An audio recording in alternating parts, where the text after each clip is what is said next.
So hello everyone, সবাই কেমন আছো? আজকে একটা উপকারী রেসিপি আমি তোমাদের কাছে শেয়ার করব। সেটা হচ্ছে কাটোয়া, গুজুরি আর কি বলে এটাকে, শামুক। শামুকগুলো কালকে চাম্পা নদী থেকে আনা।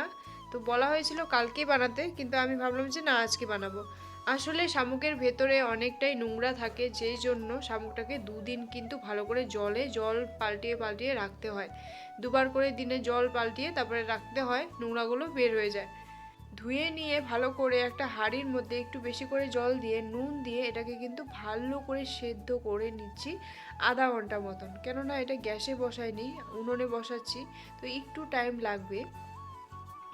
এই খাবারটা আমাদের শরীরের জন্য অনেকটাই উপকারী, আর বিশেষ করে চোখের জন্য খুবই ভালো। অনেকেই পছন্দ করে না, কিন্তু যাদের পছন্দ হয় না তো তারা এইসব খেতে নেই। হাঁড়িতে তো দেখো জলগুলো ঘোলা হয়ে গেছে, তার মানে এটা হয়ে গেছে, সেদ্ধ হয়ে গেছে। এখন এখান থেকে নামাবো, নামিয়ে একটা চেক করব যে জিনিসটা বের হয়েছে কিনা, ভেতরেরটা আমি টেনে বার করতে পারি কিনা। তো সেই জিনিসটা দেখছিলাম আর কি। যাই হোক, তখন দেখলাম যে ভিতরের জিনিসটা মানে নরম হয়ে গেছে। তো এইসব সেদ্ধ হয়ে গেছে। এখন কিন্তু একটা ঝুড়ির মধ্যে ভালো করে নামিয়ে নিতে হবে, মানে ফুটা ফুটা একটা ঝুড়ির মধ্যে সুন্দর করে জলটা ঝরিয়ে নিতে হবে। এখন আমি এটাকে সুন্দর করে ঝরিয়ে নিলাম জলটাকে খাড়কার মধ্যে, আমাদের এটা খাড়কা বলে। এগুলো কিন্তু দেখো কালো কালো ছিল, এগুলোর কালার চেঞ্জ হয়ে গেছে, সিদ্ধ হয়েছে যেহেতু। তা এখানে এইসব বাছা হয়ে গেছে। দেখেছো কতগুলো বেছে নিয়েছি, খুবই কম সময়ের মধ্যে বাছা যায় যখন এটাকে সেদ্ধ করে নেওয়া হয়। এই যে দেখো কত সুন্দর করে বেছে নিয়েছি।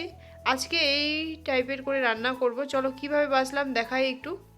এই যে শামুকের ভেতরটায় দেখো একটা ঢাকনা থাকে, ঢাকনাটাকে কিন্তু সেটিপিন দিয়ে সুন্দর করে বার করে নিতে হয়। আর যেহেতু কাঁচা, এটাকে সেদ্ধ না করলে ওটা বের হতে চায় না। আজকে কিন্তু সিদ্ধ করে আমি একেবারে এই যে মাংসর মতন এটাকে বের করে নিয়েছি। দেখো কতগুলো সুন্দর হয়ে বেরিয়ে গেছে। এইসব খেতে যা টেস্টি লাগে বন্ধুরা, একদম যারা যারা খায় তারা কিন্তু অবশ্যই জানে। আর এখন কড়াইটাকে গরম হতে দিয়ে কড়াইয়ের মধ্যে একটু তেল দিয়ে দিলাম, রিফাইন তেল। রিফাইন তেলের থেকে সরষের তেল দিয়ে রান্না করলে রান্নাটা একটু টেস্ট হয়, ভালো হয়। তো আজকে আমি রিফাইন তেল দিয়ে করব আর কি। প্রথমে আলুটাকে কুটি কুটি করে কেটে নিয়ে লবণ মেখে রেখে দিয়েছিলাম, নুন মেখে রেখে দিয়েছিলাম। তারপরে কিন্তু এটাকে সুন্দর করে আবার একটু পরে হলুদ দিয়ে আবারও একটু নুন দিয়ে, যেহেতু নুনটা দিয়ে মেখে নেওয়ার পরে জল ঝরিয়ে গেছে, তার জন্য আবারও নুন দিয়ে একটু ভেজে নিলাম। তারপরে আমার পেঁয়াজটাকে আধা আধি মানে 80% ভাজা হওয়ার পরে আমি আবারও একটু মশলা দিয়ে দিলাম, আদা রসুনের পেস্ট। আদা রসুনের পেস্ট বলতে আবার পেঁয়াজও একটু ছিল। যাই হোক, ওখানে জিরেও ছিল। জিরেটা দেওয়ার পরে ভাজাভাজি হয়ে যাওয়া যখন হয়ে গেল, তখন কিন্তু আমি টমেটো কুচিটাকে সুন্দর করে দিয়ে দিয়েছিলাম। এখানে কিন্তু আমি বাটার মশলা থেকে, মানে আমি মিক্সচারের মশলা দিতে পারতাম, কিন্তু আমি ইচ্ছা করে দেইনি এখানে। আর এখানে এখন একটু সামান্য ফোঁটা জল দিচ্ছিলাম, কেননা এটাকে কষাতে হবে না, তার জন্য। চলো, চুলোতে রান্না করছি, এই জন্য একটু ভিডিওটা প্রবলেম হচ্ছে, তো তোমরা একটু মানিয়ে দেখে নিও সুন্দর করে। এতে এখন লঙ্কার গুঁড়ো একটুখানি দিলাম, আর জিরে, আদা, রসুন, লঙ্কা, পেঁয়াজ সবটাই লাগবে। এটুকুই মশলা ব্যবহার করেছি এখানে, আর বেশি মশলা এইসব জিনিস দিয়ে খায় না যেহেতু। তরকারিটা এখন সুন্দর করে নামিয়ে নিলাম, আর একটুখানি তরকারি হয়েছে, দেখো 1.5 কেজি শামুকের এইটুখানি তরকারি।